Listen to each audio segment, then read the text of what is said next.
Sam, and I'd like to talk to you guys today about my topic. I chose Jackie Robinson. To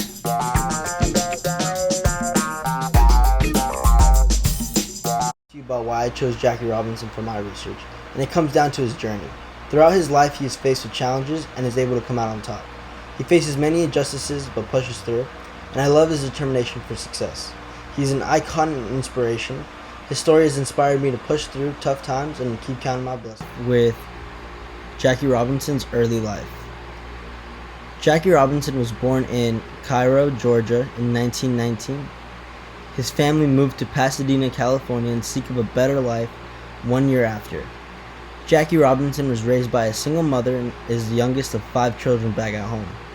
He attended John Muir High School and played baseball, basketball, football, and track. 2 other interesting points is he was named MVP for basketball out of all the players in his region. Also, his brother gave him inspiration to go and try out track as he won the silver medal for the 200-meter dash in the 1936 Olympic Games. Education, sports, and UCLA. Jackie Robinson went to Pasadena Junior College straight out of high school. At this community college, he continued to show incredible athleticism and break numerous records. For example, longest run from a scrimmage, which is still held at 99 yards. Then to becoming a Bruin. At UCLA, Robinson started off not so great at baseball with his first year batting average at .097. However, he was able to make it up by stealing bases and playing other sports at UCLA, winning 4 sports letters for baseball, track, basketball, and football. This is a short clip of Jackie Robinson at UCLA football. Terrific football game. Even to this day, I can reflect back of the great players that they had. I think of Kenny Washington and Jackie Robinson. They had a great football team.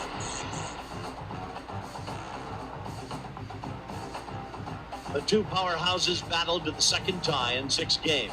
In the first quarter, USC reached the UCLA 1, but Robinson's tackle jarred the ball loose from Lansdale. Now moving on to Jackie Robinson's dishonorable discharge. Jackie Robinson was a 2nd lieutenant at Fort Riley in Kansas. Jackie Robinson got into a verbal altercation with a major after some racial comments were said, and Robinson didn't want to move to the back of the bus. He was relocated to Fort Hood, Texas shortly after. Then a situation where they desegregated military buses and Robinson sits in the front of the bus occurs. The bus driver calls the military police to handle the situation.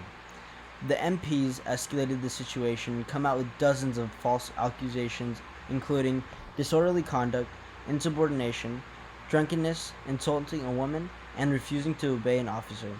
When the commanding officer wouldn't sign off on the court-martial, Robinson was soon transferred to a battalion where the court-martial was signed instantly. Dishonorable discharge continued. Jackie then decided to reach out to the NAACP for help. It was ultimately the Pittsburgh Courier and the Chicago Defender Press that started raising awareness of the injustices going on with Jackie Robinson on his case. Eventually, the word spread and the case was dismissed because it brought too much attention to the African community. I really wanted to extend on this just because it really just blows my mind as to the only way Jackie Robinson wasn't court-martialed or escalated was just because the newsletters were able to raise awareness.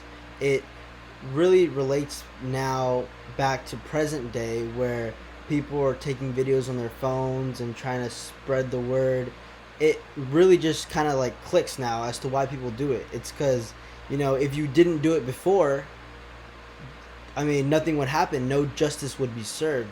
So it just makes so much sense now as to why they do it. Now moving on to getting into the Major Baseball League.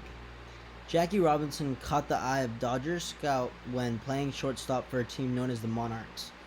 Jackie was playing in the Negro Leagues, and Ricky was just the man to break the color barrier as his team wasn't doing so well. This is a huge step for the MLB and for Black history. Jackie was the perfect candidate because not only of his determination on the field, but also his intelligence off the field. Having graduated from UCLA and being a stellar athlete, he had no doubt in his mind that Jackie Robinson would be the change. The struggle. Many of his teammates did not want to play with him, would call him names, and would even treat him differently. However, for Jackie, it was much worse, with constant death threats and pressure from white people all around him. Family life and influence on black community. Rachel Robinson. This woman can be described as strong and as resilient as Jackie was, not only to stand by the death threats, but to watch her husband get knocked out by stray pitches every now and then. Rachel not only helped her husband get through breaking the color barrier in sports, but also gave birth to his 3 kids, Jackie Robinson Jr., Sharon Robinson, and David Robinson.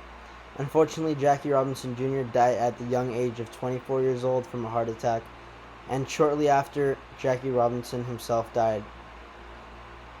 However, he did leave an impact on his black community. Soon after breaking the color barrier in baseball, there were more breaks in other sports, followed by football. Not only this, but Jackie Robinson was a member of the NAACP and was a leader of the Freedom Fund drive that was able to raise over $1 million in the years to follow. This research really opened my eyes to more injustices and just gave me a better understanding of African American history. It really helped me reflect on how we live our lives now in comparison to how we lived back then. Jackie Robinson has an incredible story, and it deserves to be heard by everyone. Thank you. It's been a long day without you, my friend, and I'll tell you all about it when I see you again.